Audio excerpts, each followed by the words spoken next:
Students, now let us move on to the other countries of Asia, especially Nepal, Burma and Afghanistan, where the British colonial expansion had occurred. In Nepal, the Gorkhas were the rulers in Nepal, and in 1816 the British had defeated them in the battle and signed the Treaty of Sagauli and occupied the places Sikkim, Shimla, Nainital, Garhwal and Kumaon.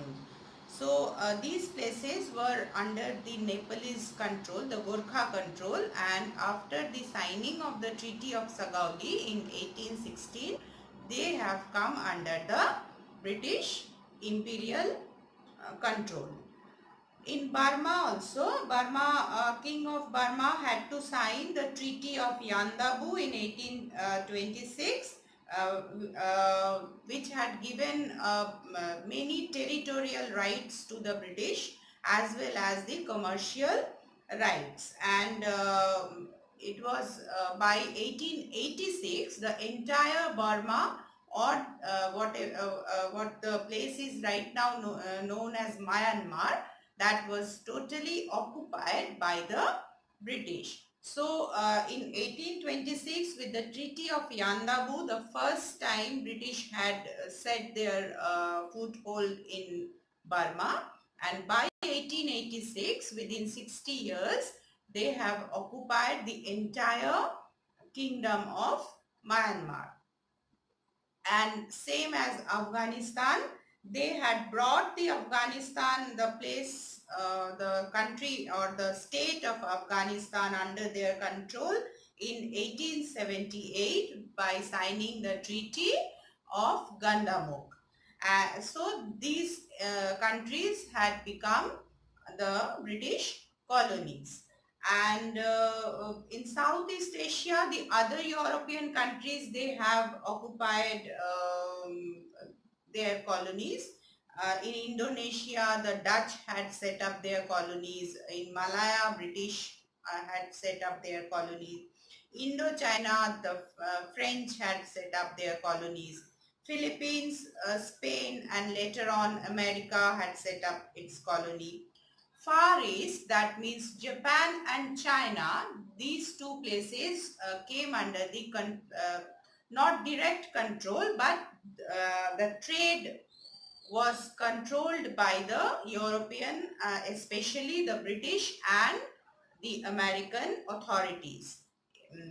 Now in China, basically China, the British had always wanted to occupy and spread their imperial colonialism in China, and Chinese kings, they have not allowed. In China, trade was restricted to the Canton port only. You will be learning about the Canton trade policy of China in the next lesson. There was the practice of kowtowing, that means the Chinese had this custom of bowing down, bending in front of the king to show the respect. So this the Chinese king, they were very rigid in following these rituals, and they confined their trade relation with the British and the other European countries within the port of Canton. Entire Chinese territory, they did not open up for the European countries. Angered by this Canton trade policy, the British wanted to spread their colonial imperialism in China, so they engaged in opium wars. That means they tried to, like in India, they forced the Indian farmers in Bengal to plant the indigo in their soil. In the same way, in China, they wanted the farmers to cultivate opium. Opium is derived from poppy, which in Bengali we call posto. So posto is very valuable because it is restricted. The cultivation of poppy is restricted as it serves as a very strong drug. So without the government license or permission, nobody can cultivate opium or poppy. So that is why poppy seeds are very costly, and in China the British wanted the farmers to cultivate poppy for their trading purpose, and the Chinese had objected to it because it was affecting them socially and economically. And so the opium wars, they have been fought. The first opium war in 1842, and which China was defeated and had to sign the Treaty of Nanking. And second opium war, again it was defeated by China. They had to sign the Treaty of Tientsin in 1858, and with that many ports of China were opened, where previously it was only the port of Canton where from the Europeans could trade.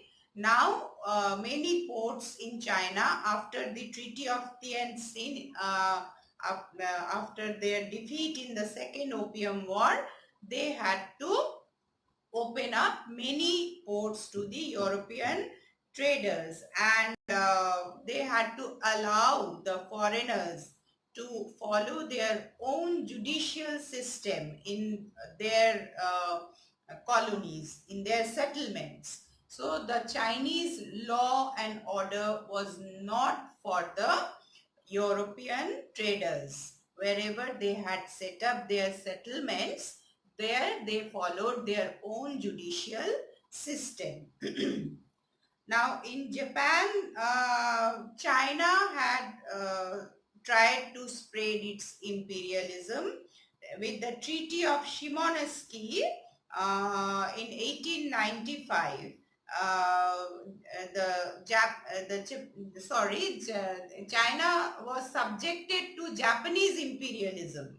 Japan, being a very small country, an island country, had been very powerful, and it had tried to control and spread its imperialism in Chinese territories.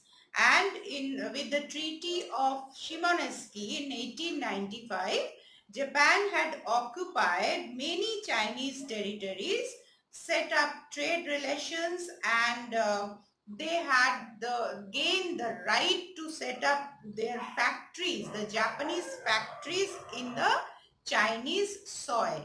So along with the European powers, Japan, a very small country, had also tried to spread its imperialism in China. Ultimately, America, or the United States of America, had proposed for the open door policy, which had said to be equally the right to trade, equal right to trade for all the countries of Europe and America and Japan. Everybody should have equal trading rights in the Chinese territory. So open door policy was proposed by USA for the equal rights to trade in China. Next, we will learn about the colonialization in New World and South America. By New World, what do we mean? We are going to explain in the next video.